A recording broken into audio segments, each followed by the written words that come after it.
Assalamualaikum warahmatullahi wabarakatuh.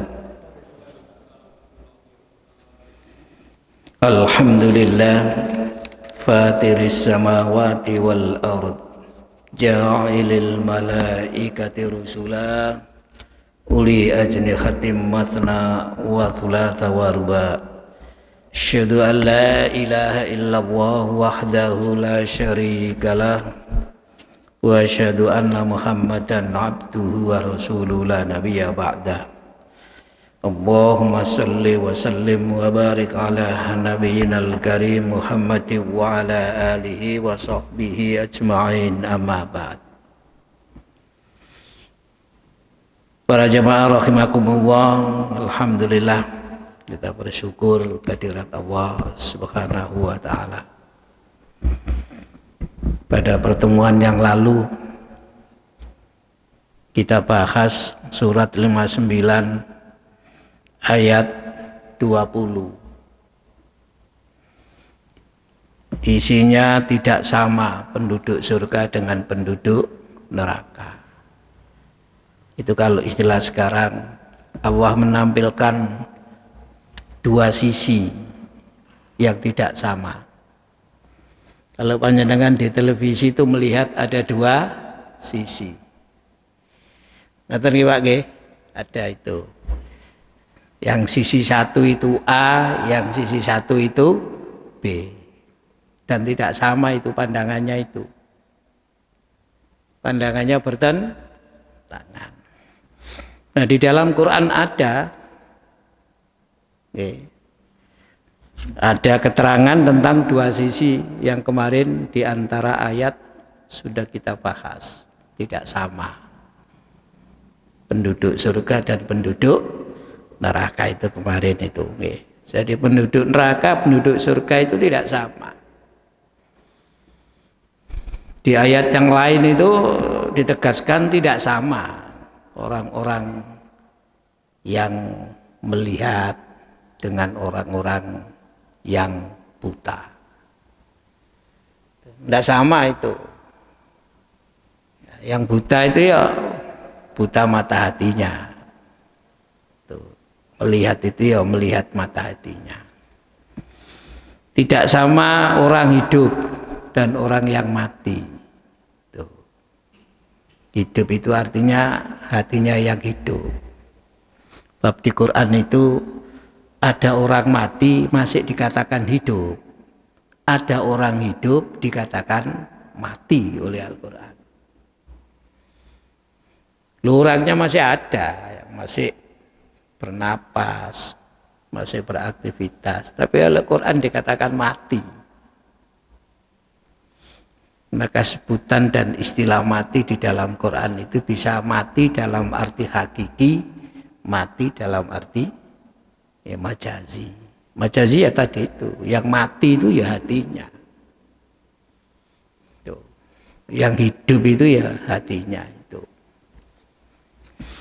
Tidak sama mereka yang mendapatkan cahaya dan mereka yang tidak mendapatkan cahaya, ya, sehingga hidupnya dipenuhi dengan kegelapan. Itu enggak sama, dan itu banyak ayat yang begitu itu juga.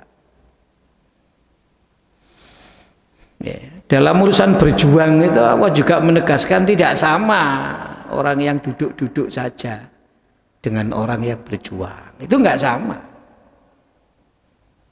La yastawil qa'idina minal mujahidina fisabilillah, itu enggak sama.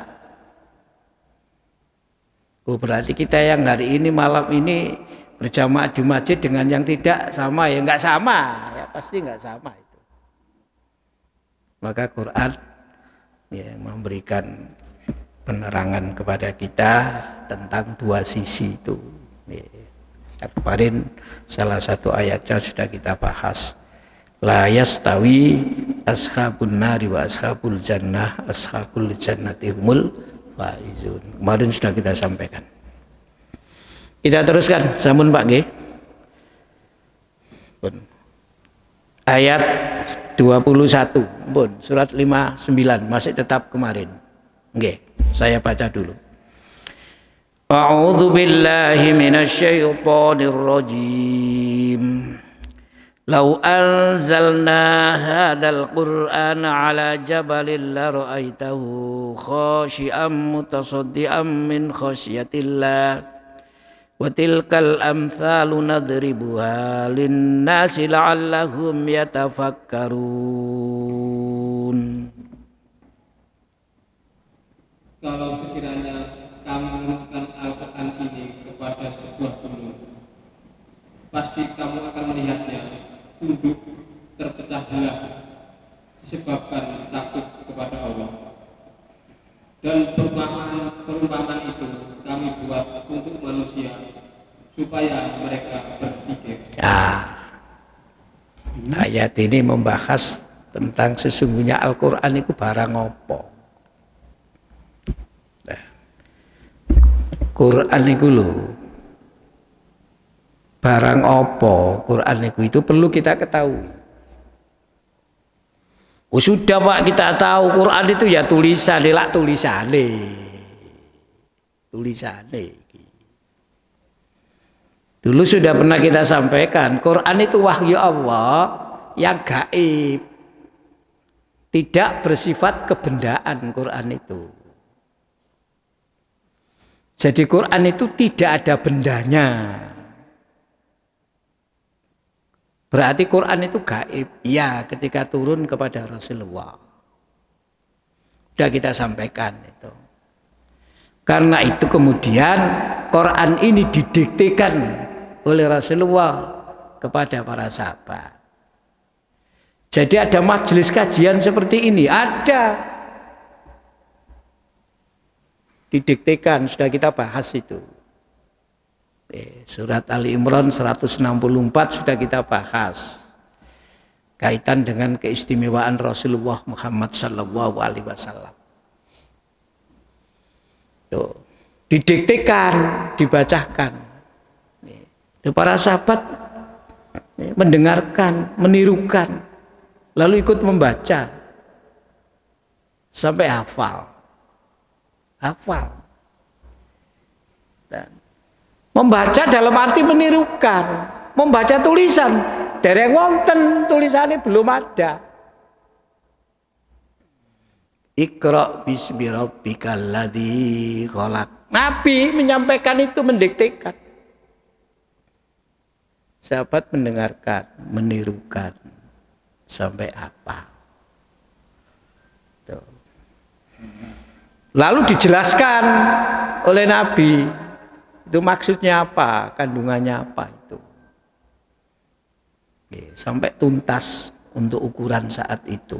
Jadi kabeh para sahabat itu paham kandungannya Quran.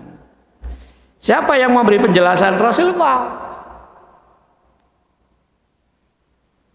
Lalu dijadikan sebagai nur, cahaya untuk menyinari hatinya ini. Sehingga hatinya yang kotor-kotor itu dibersihkan. Kotor-kotor itu misalkan kotor dari syirik itu dibersihkan. Dibersihkan semua itu. Kotor dari akhlak itu dibersihkan semua hatinya itu. Menjadi manusia yang beradab. Sebelumnya manusia yang biadab. Manusia jahiliyah itulah biadab Bapak ya itu ya. Lah bagaimana ada manusia kok anak perempuan itu kubur hidup itu loh, itu misalnya seperti itu. Tuh. Karena itu kemarin sudah kita ingatkan, kita ngaji ini meneruskan majelis Rasulullah. Pahalanya gak usah takok pahala, pasti akeh. Dari hadis sapa sing menempuh jalan menuntut ilmu dipermudah jalannya menuju surga. Nah, itu. Kalau sudah urusan pahala itu duduk sesaat di dalam majelis ilmu seperti ini lebih baik daripada memerdekakan budak sebanyak 1000 budak. Itu harganya berapa? 1000 itu masih lebih baik duduk sesaat kalau kita ngomong pahala itu. Sudah itu kita sampaikan Quran itu. Jadi Quran itu tidak ada bendanya. Nah, setelah disampaikan oleh Rasulullah, didiktekan, dijelaskan itu, dan dijadikan panduan, baru ditulis Al-Quran itu. Baru ditulis. Ditulis itu pun belum di lembaran-lembaran. Ya, di tempat yang bisa dipakai untuk menulis. Lalu tulisannya diapakan? Dikumpulkan. Tulisannya dikumpulkan. Berarti tulisan itu tidak bisa dibaca, ya tidak bisa. Tulisannya itu di tempat-tempat yang bisa untuk menulis, ya kadang di kulit, kadang ya, di tulang, kadang di daun, pelepah daun itu, daun kurma itu. Ya memang kertas nggak ada saat itu. Nah, ditulis dalam lembaran itu zaman Abu Bakar. Berarti Quran itu dihafal oleh para jamaah itu. Loh kok mudah? Loh Quran kan sudah menegaskan di surat 48 itu. Walaqad 40 nggih. Walaqad yassarna Qur'ana fahal mim mudzakir. Sungguh Quran itu kan dimudahkan oleh Allah. Untuk mengkaji itu kan dimudahkan, pokoknya mau aja itu. Jadi itu Quran kemarin sudah kita sampaikan seperti itu. Ya, jadi barangnya gaib Quran itu. Nah, Quran ini sesungguhnya mukjizat. Mukjizat Quran itu. Mukjizat itu sesuatu yang luar biasa. Di mana Pak mukjizatnya? Nah, ada sebuah buku nanti yang berjudul I'jazul Quran.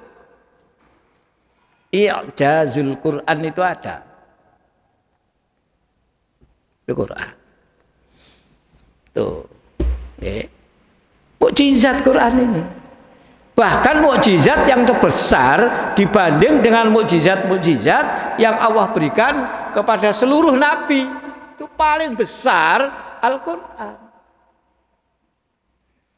Maka kemukjizatan Al-Quran itu ya tidak semata-mata bisa disaksikan kayak mukjizatnya Nabi Ibrahim, kayak mukjizatnya Nabi Musa, tidak semata-mata seperti itu.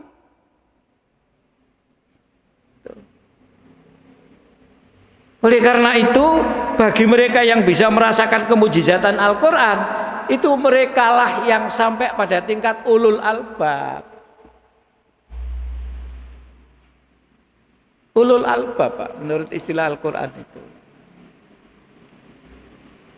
Sehingga mengerti betul tentang Al-Quran, ulul albab itu salah satu ciri ulul albab itu ya mereka bisa memperoleh pelajaran dari kandungan Al-Quran. Al-Quran. Al-Quran itu loh Pak, diturunkan dari Allah kepada Rasulullah. Itu melalui 3 tahap. Tahap pertama dari Allah ke Lauhul Mahfud, jenengan bisa baca itu di surat 56. Monggo Pak, dibuka Pak. 56 kan sebelahnya ya, dekat aja soalnya. Nggih, monggo panjenengan ayat 70 berapa itu 77 kalau tidak salah itu nggih jenengan. Nggih, monggo dibaca 77 pelan-pelan Pak terjemahannya sampai dengan ayat 81. Sesungguhnya Al-Quran ini adalah bacaan yang sangat mulia. Ya, bacaan yang sangat mulia. Tidak ada bacaan yang mulia selain Al-Quran. Hadis, hadis include sudah di dalam Al-Quran karena hadis itu wahyu juga. Dan hadis itu diperlukan sebagai penjelasan Al-Quran. Tuh. Yeah. Jadi bacaan yang mulia. Yeah. Karim. Berarti itu bacaan-bacaan biasa. Oh bukan, ini yang bilang itu Allah. Gak omongan-omongan biasa, enggak. Sama Quran. Ya lah Quran lah biasa. Ini bacaan yang mulia. Terus pada kitab yang terpelihara Lauhul Mahfud. Jadi Quran itu turun dari Allah ke Lauhul Mahfud. Berarti Quran itu sekarang disimpan di Lauhul Mahfud. Loh iya. Makanya gaib. Gaib, Pak. Quran itu. Di Lauhul Mahfuz. Tuh. Dari Lauhul Mahfuz turun ke langit dunia. Dari langit dunia baru turun kepada Rasulullah Muhammad sallallahu alaihi wasallam. Dari Allah ke Lauhul Mahfuz turun sekaligus. Dari Lauhul Mahfuz ke langit dunia yang dinamakan dengan yang disebut dengan Baitul Izzah. Itu sekaligus. Dan turun dari Lauhul Mahfuz ke Baitul Izzah itu tepatnya pada Lailatul Qadar. Pada Lailatul Qadar. Tepatnya itu. Yang kalau Ramadan sering disampaikan inna anzalnahu fi Lailatul Qadar. Tuh. Baru dari langit dunia itu turun kepada Rasulullah, turunnya itu sedikit demi sedikit selama 23 tahun. Coba. Turun pertama kali itu adalah di bulan Ramadan tanggal 17. Tuh, tanggal 17. Loh, berarti bulan Ramadan itu sudah ada sebelum Rasulullah diangkat jadi Rasul. Loh, sudah. Wong bulan dalam 1 tahun itu ada 12 kok.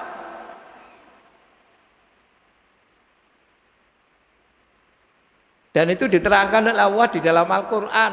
Lalu ada 4 bulan haram. 4 bulan haram itu ya bulan Dzulqa'dah, bulan Dzulhijjah, bulan Muharram. Lalu sekarang ini bulan Rajab. Tuh, lah kita disunahkan puasa di bulan-bulan haram. Lu katanya ada hadis, Pak.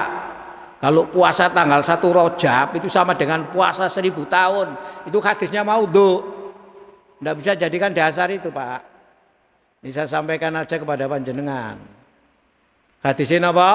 Hadisnya maudhu itu. Tapi sampean puasa di bulan Rajab karena Rajab itu termasuk bulan haram. Dan bulan haram itu 4. Dzulqa'dah, Dzulhijjah, Muharram, Rajab. Nah itu.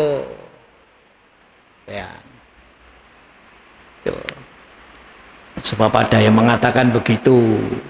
Nanti kalau puasa sampai 1 minggu pada tanggal 7, semua pintu neraka ditutup bagi yang bersangkutan. Kalau puasa pada hari ke-8, semua pintu surga dibuka. Risiko hadis maudhu ya, men. Ini kalau sampai nomawon panjenengan. Tapi kalau puasa di bulan Rajab, karena bulan Rajab merupakan Ashurul Hurum, monggo panjenengan. Nggih, monggo. Ashurul Hurum niku nggih. Nah nek poso sedina tanggal 1 bulan Rajab lho padha poso 1000 tahun. Ya ngalang-alahi Ramadan sampean. Ramadan niku wajib ya. Ya ngalang-alahi Ramadan sampean. Ya enak poso Rajab ae sedina wis. Padha barek 1000 tahun lho ya apa sampean iki. Lailatul Qadar aja 1000 bulan kok duduk 1000 tahun kok sampean kita. Itu. Cukup panjenengan itu. Bon. Jadi Lauhul Mahfuz niku Quran. Itu menunjukkan Quran itu gaib dan Quran itu memang bacaan mulia. Karena itu kemarin kita singgung, jenengan berdoa kepada Allah dengan bahasa Indonesia oleh gak apa-apa. Boleh. Tuh. Bahasa apapun boleh, wong kita ini minta kepada Allah. Tapi kalau panjenengan berdoa dengan bahasa Al-Quran dan bahasa hadis, bahasa Al-Quran itu ucapan mulia, itu loh Pak. Ucapan mulia itu. Dan di Quran kan sudah banyak doa-doa itu. Nggih. Nggih, itu ucapan mulia itu. Ya. Terus, sampai terusaken, Pak. Tidak punya kecuali hamba-hamba yang disucikan. Hamba-hamba yang disucikan itu artinya malaikat. Jadi Quran di Lauhul Mahfuz itu dijaga oleh malaikat. Itu, Pak. Ya. Dijaga oleh para malaikat itu di sana itu. Nah, inilah supaya kita ini punya gambaran sesungguhnya Quran itu kayak apa sih gitu. Bismillah. Terus, Pak.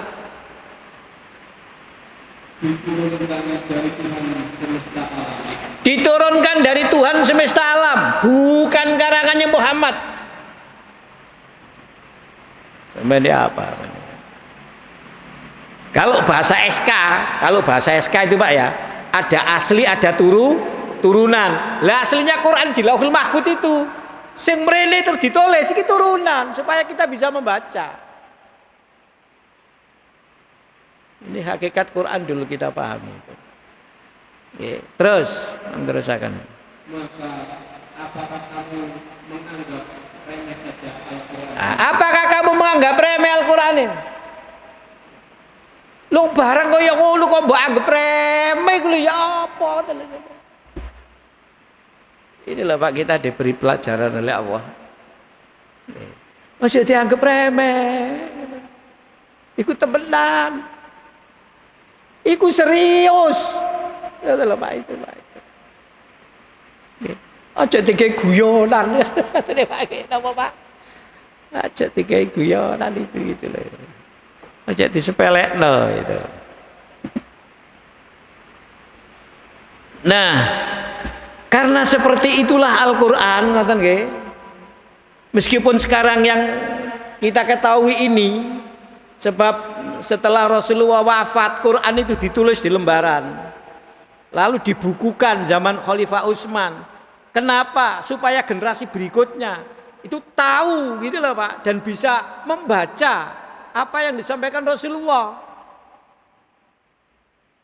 Jadilah kemudian mushaf seperti ini.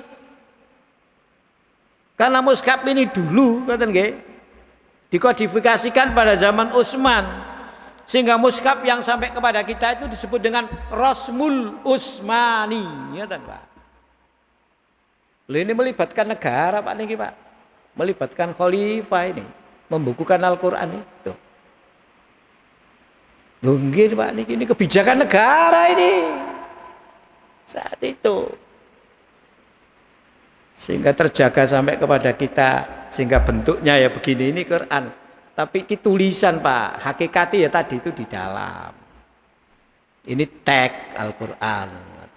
Kita bacanya dari sini, tapi mengambil isinya ya, yang gaib tadi itu, yang dimasukkan di dalam hati, bukan tulisannya. Yang gaib itu dimasukkan dalam hati.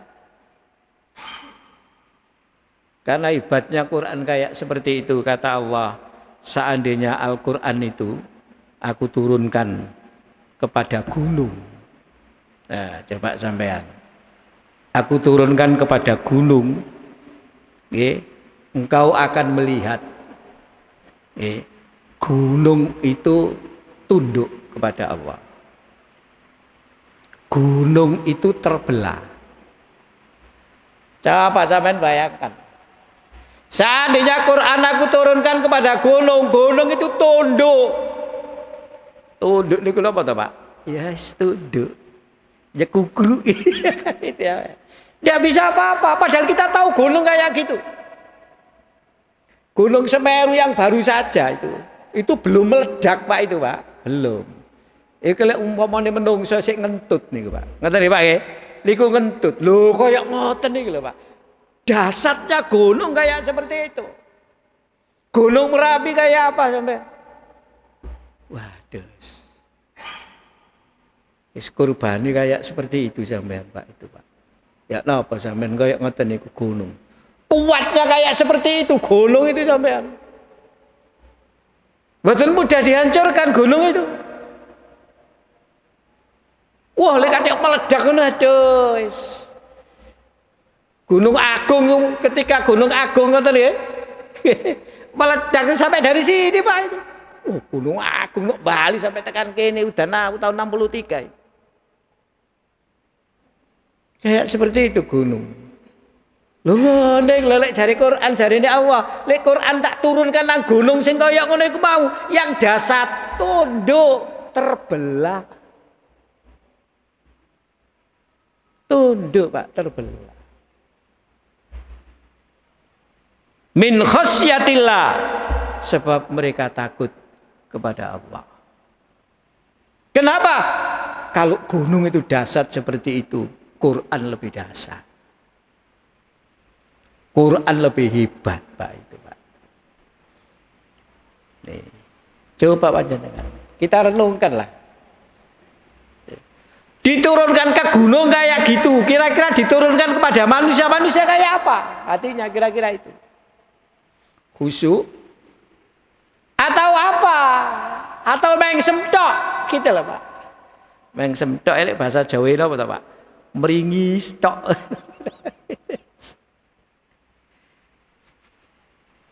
Ya hati ini enggak tersinggung sama sekali apa manusia itu.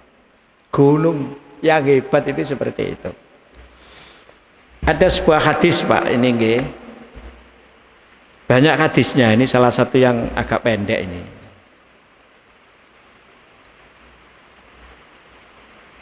Hadis ini menceritakan bagaimana malaikat ketika malaikat itu mendengar wahyu Allah diturunkan. Ya Al-Quran ini diturunkan. Idza aradallahu ta'ala ayu bil amri takallama bil wahyi. Apabila Allah berkehendak, bermaksud menyampaikan wahyunya itu, maka Allah itu berkalam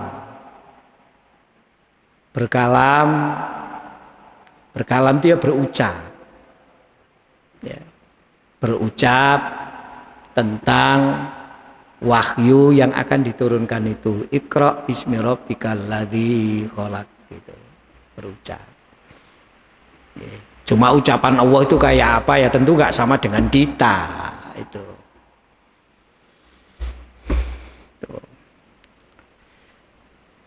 Akhadatis samawati minhu rajfatan au qala raqdatan syadidatam khaufam minallahi azza wa jalla.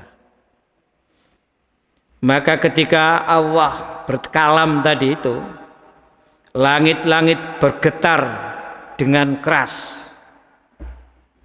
Langit itu guncang. Dan guncangnya itu guncang dengan keras. Langit itu. Gunung kayak ngoten iki sampean. Langit seperti itu, hebatnya Quran itu bahasa Allah sampean. Dasarnya Quran, mukjizat ya apa? Berarti gak ada yang lawan, gak ada itu kalam Allah kok dilawat itu ya apa ya men? Tuh sampean.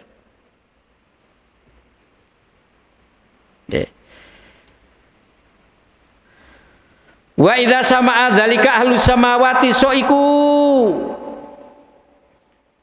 Ketika langit goncang dan penduduk langit itu mendengar kalam yang disampaikan oleh Allah itu pingsan. Penduduk langit itu ya malaikat. Malaikat itu sering diistilahkan dengan penduduk langit. Kalau manusia itu penduduk bumi, gitu loh Pak, itu sebutan. Tuh. Malaikat itu pingsan. Soiku pingsan. Wa kharru menyungkur. Menyungkur kayak menyungkur ini. Menyungkur. Sujadan. Sujud. Coba ya Pak. Malaikat itu penduduk langit seperti itu. Langitnya bergetar. Penduduknya seperti itu.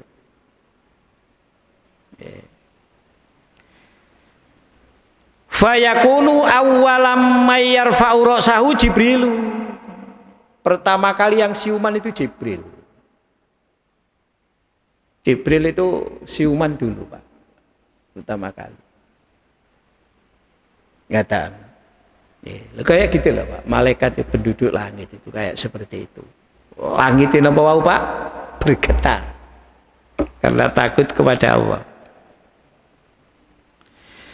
Fayukallimuhu Allahu min wahyihi bima arada. Kemudian disampaikanlah wahyu itu kepada Jibril seperti yang dikehendaki oleh Allah.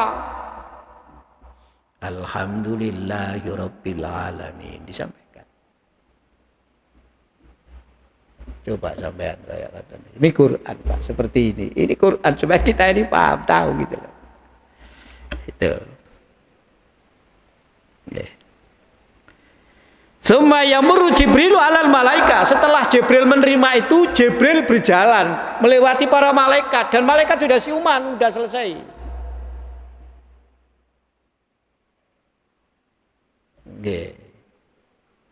Ya kalau kita ini mengikuti informasi dari Quran itu kan nggih. Langit itu kan bertingkat-tingkat apa itu. Ada yang namanya Baitul Ma'mur. Kayak ketika Rasulullah Muhammad Mi'raj itu kan bertemu Nabi Ibrahim di Baitul Ma'mur itu. Di mana ya gaib, Pak, itu. Gaib tuh.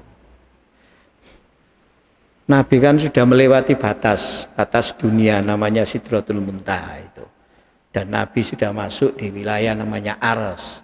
Ars itu kalau ya dipahami dengan pemahaman manusia, Ars itu singgasana, ngatalah Pak, singgasana Allah gitu loh. Bahasanya itu begitu. Ars itu ya kalau terjemahane, ya Ars itu untuk memahamkan saja itu. Untuk memahamkan saja itu Ars itu. Tuh kayak begitu itu. Kullama marra bisamain sa'alahu malaikatuha. Setiap Jibril melewati para penduduk langit itu, penduduk langit itu bertanya kepada Jibril. Para malaikat itu bertanya kepada Jibril. Apa pertanyaannya? Madza qala Rabbuna ya Jibrilu. Jibril, yang disampaikan Allah itu apa? Jawaban. Allah mau lu ngomong apa gitu. Kok aku sampai semaput lho kata lho Pak. Nek awak dhewe niku kata Pak niku. Seperti itu. Nggih. Fayaqulu Jibrilu, maka berkatalah Jibril. Nggih. Qala al-haqqu wa huwal aliyul kabir. Ya Allah itu berfirman dan firman-Nya itu benar sebab Allah itu Maha tinggi dan Maha agung. Pokoknya dijawab al-haq ngaten. Kalau al-haqqu bahwa Allah itu berkata yang hak. Wis gak dijelasno isine apa? Pokoknya bener. Ngaten. Wa wal aliyul kabir fayaquluna kulluhum mithla ma qala Jibril. Maka semua malaikat itu juga berkata seperti apa yang dikatakan oleh Jibril. Fayantai Jibrilu bil wahyi ila haitsu ma amara wa, maka sampailah Jibril menyampaikan wahyu sebagaimana yang dikehendaki oleh Allah kepada Rasulullah. Intinya Pak, Quran itu seperti itu. Ucapan yang mulia, mukjizat, dahsyat, hebat, diturunkan ke gunung seandainya gunung tunduk, gunung terbelah karena takut kepada Allah. Ya, ketika turun langit bergetar, penduduknya pingsan. Saking hebatnya Quran. Pertanyaannya, diturunkan kepada manusia, bagaimana respon manusia Pak? Seperti itu? Nah, apa guyut tok? Lho, barang ngene lho, pikiran menungso atine lho, gak ubah belas itu kan. Ya apa? Coba Pak itu. Lho nggih Pak, lho malaikat pingsan. Gunung sing kaya ngono kuwate. Ya Allah. Tunduk kepada Allah. Padahal gunung kaya ngono isine watu-watune gede-gede. Kita kayak seperti itu. Lu tunduk gak siapa apa. Lu menang saya sing kaya gini gak upah belas. Inilah Quran. Saya katakan mukjizat tadi itu. Wa tilkal amsalu nadribuha linnasi la'allahum yatafakkarun. Dan itulah perumpamaan dibuat oleh Allah untuk manusia, supaya manusia itu mikir. Lho Quran ini tak turunkan nang gunung, ku ngene lho. Tak turunkan ya ketika turun penduduk langit itu ngene lho. Ya. Langit itu gini. Lah awakmu piye? Mosok kon budek tok ae. Meneng tok iki lho. Lah apa maneh sing diturunkan kepada kamu? Quran turun seperti ini, kamu tidak bergerak sama sekali. Hatimu tidak tercerahkan sama sekali. Bagaimana? Karena itu ayolah kita ngaji Quran ini supaya hati kita ini tercerahkan sehingga hati kita menjadi khusyuk. Nah, di antara kriteria orang yang beriman pada Quran itu adalah orang yang senantiasa sujud. Jangan buka Pak, surat 17 Pak. Nuhun sewu surat 17 ya. Surat 17 itu ada Pak itu.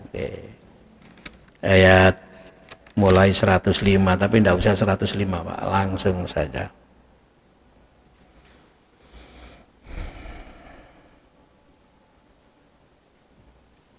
Sampean baca 107 itu pertengahan Pak, atau sampai dari awal saja, monggo dari awal 107 nggih 109. Katakanlah, berimanlah kamu kepadanya kepada Al-Quran nggih, terus atau tidak usah beriman saja. Terus sesungguhnya orang-orang yang diberi pengetahuan sebelumnya, apabila Al-Quran dibacakan kepada mereka, mereka menyungkur atas muka mereka sambil bersujud. Nah itu Pak, orang yang beriman pada Quran itu seperti itu. Terus Pak, dan mereka berkata, Maha suci Tuhan kami, sesungguhnya janji Tuhan kami pasti dipenuhi. Nah terus Pak, okay. Dan mereka menyungkur atas muka mereka sambil menangis Pak. Terus dan mereka bertambah khusyuk. Pun sampai di sini. Nanti kita bahas tentang khusyuknya Al-Quran Pak nanti ya. Tuh, nanti kita bahas lanjutannya. Jadi itulah hebatnya Al-Quran Pak yang disampaikan oleh Allah. Nah, barang hebat diturunkan kepada kita, itu kita ini harus bersyukur gitu loh Pak. Ayo beriman. Ya ayo diutuni maca Quran itu, dikaji isine itu. Ayo terus didekatkan dengan kita Al-Quran ini. Dan diturunkan kayak itu ya Pak, ya apa penjelasan itu. Lah kita ini punya barang hebat kok disia-siakan itu loh kita ini gitu loh. Ini barang hebat, ini mukjizat itu Pak itu. Ya, saya kira itu. Demikian kurang lebihnya mohon maaf. Pak nanti ditengok di barangkali nanti kita lanjutkan. Demikian kurang lebihnya mohon maaf. Assalamualaikum warahmatullahi wabarakatuh.